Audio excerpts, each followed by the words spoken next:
Extra mouse in your turn. One good.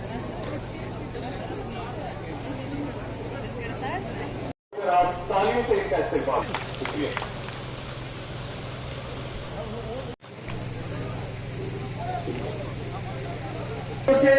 वादी कश्मीर के 7.5 लाख किसानों की तरफ से आपका आज के प्रोग्राम में स्वागत करता हूँ।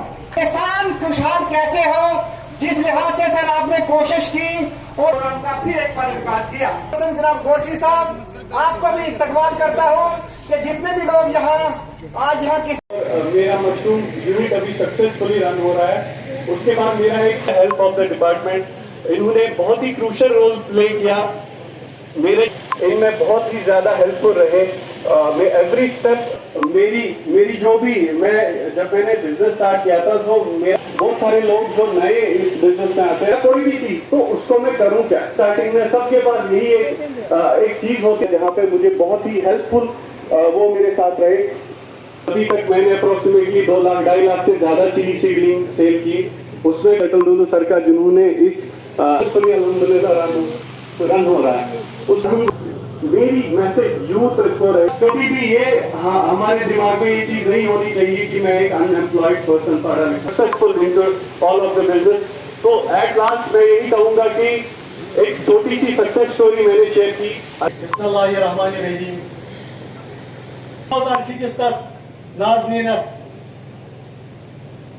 हमारे प्रिंसिपल सेक्रेटरी सर और बाकी कई सालों से बेरोजगार बैठा था। ये अनंत झीलों की धरती है जो समृद्धि का भी प्रतीक है और बहुत सोच समझकर घाटी में धान की रोपाई का शुभारंभ अनंतनाग से हो, इसका फैसला एग्रीकल्चर डिपार्टमेंट ने किया। ये मेरे लिए प्रसन्नता की बात है। पिछले 4 वर्षों में अनेकों बार मुझे अनंतनाग आपके बीच आने का अवसर मिला है।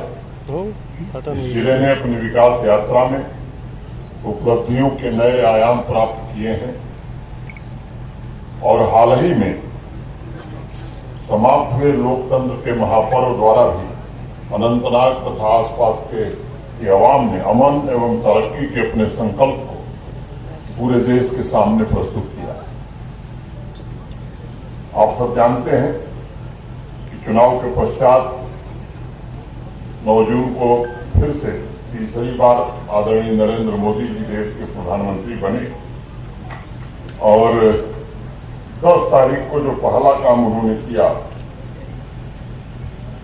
उसी फाइल को सबसे पहले स्वीकृति प्रदान की, जिसके तहत 9.5 करोड़ से ज्यादा किसान भाइयों के खाते में लगभग 21,000 करोड़ रुपए की धनराशि स्थानांतरित की गई। उसमें हमारे जम्मू कश्मीर के भी अनेक किसान भाई।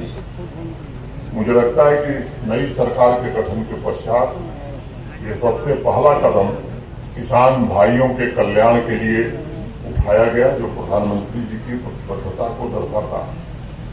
मैं जम्मू कश्मीर के किसान भाइयों को भी बहुत बहुत मुबारक देता हूं और मुझे विश्वास है प्रधानमंत्री जी के नेतृत्व में गांव का गौरव और किसान का सम्मान फिर से पुनर्स्थापित हो सकेगा। के 20 जिलों तक प्रधानमंत्री फसल बीमा योजना लागू है। सलेन जी ने भी आपसे कहा, मैं भी आपसे आग्रह करना चाहता हूं, इस योजना से आप जुड़िए।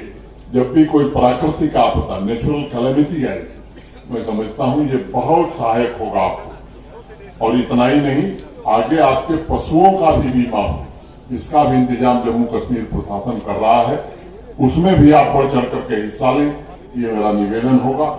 हर एक किसान भाई इस सुविधा का लाभ उठावे और ये सुनिश्चित करना, ये हम सबकी जिम्मेदारी है।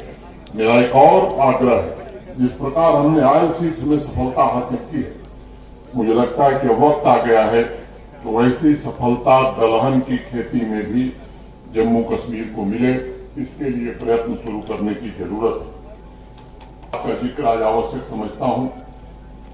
पिछले 10 वर्षों में प्रधानमंत्री जी ने एमएसपी पर जो बढ़ोतरी की 2014 से पहले और आज जब हम देखते हैं तो पैडी हो, मक्का हो, दलहन हो, तिलहन हो, सभी के समर्थन मूल्य में रिकॉर्ड बढ़ोतरी हुई।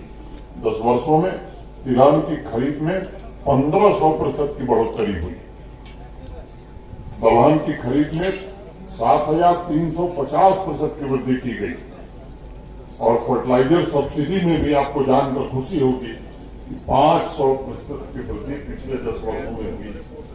जिस एग्रीकल्चर सेक्टर का 2013 में बजट 20-21 हजार करोड़ रुपए हुआ करता था, वो पिछले साल 1.25 लाख करोड़ से ज्यादा हो गया।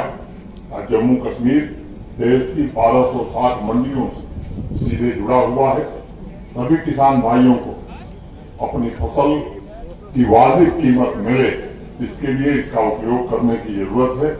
बीज से लेकर बाजार तक की व्यवस्था करने का हम प्रयत्न कर रहे हैं। प्रशासन का ये फैसला कि जम्मू कश्मीर के हर एक किसान भाई की इनकम को बढ़ाया जाए, उसे स्थायी बनाया जाए और होलिस्टिक एग्रीकल्चर डेवलपमेंट प्लान के द्वारा उस संकल्प को पूरा किया जाए, इसके लिए जम्मू कश्मीर प्रशासन पूरी तरह से प्रतिबद्ध है। जम्मू कश्मीर में मुझे लगता है कि अनेक वर्षों से किसी भी सरकार या प्रशासन ने ऐसा निर्णय नहीं लिया था और मुझे बहुत प्रसन्नता है कि हमारे सारे एग्रीकल्चर और लाइन डिपार्टमेंट के ग्राउंड लेवल तक के स्टाफ भी, अधिकारी तो काम करें, वो भी पूरी शिद्दत से काम कर रहे हैं। जम्मू कश्मीर के गांव और किसानों की आर्थिक हालात इससे निश्चित रूप से बेहतर होंगे, उनके परिवार में समृद्धि आएगी। एग्रीकल्चर सेक्टर में सुदृढ़ व्यवस्था ये सुनिश्चित करेगी कि खेती आने वाले समय में एक बेहद आकर्षक उद्यम बन सकती है और उसका प्रमाण आज हमने मंच पर देखा है।